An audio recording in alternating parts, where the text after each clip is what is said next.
here! I have a right to be in this pool!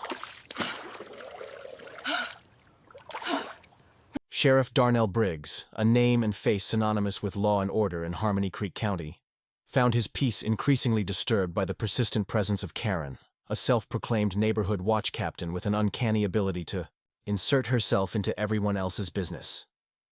Darnell, a man of routine and principle, took pride in his well-maintained property, a small oasis of tranquility that included a sparkling blue pool.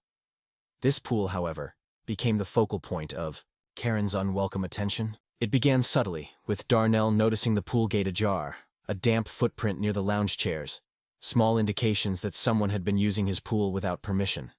He initially brushed it off, attributing it to neighborhood kids, thinking they were just having some fun. But the subtle intrusions gradually escalated, transforming from harmless curiosity into blatant trespassing.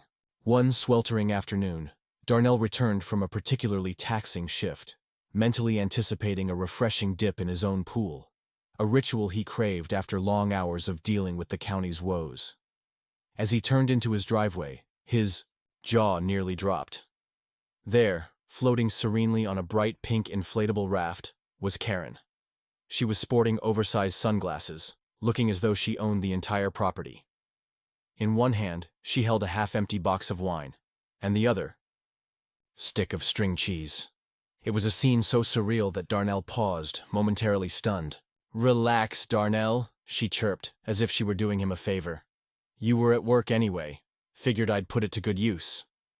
The audacity of her statement momentarily robbed him of his composure. His pool was his sanctuary, not a public utility for the neighborhood busybody. He calmly but firmly told her to leave, explaining that it was private property, and he didn't appreciate her being there without his permission. Karen, however, was unfazed. She launched into a tirade about community spirit, arguing that since he, as sheriff, was a public servant, his pool was practically a public resource.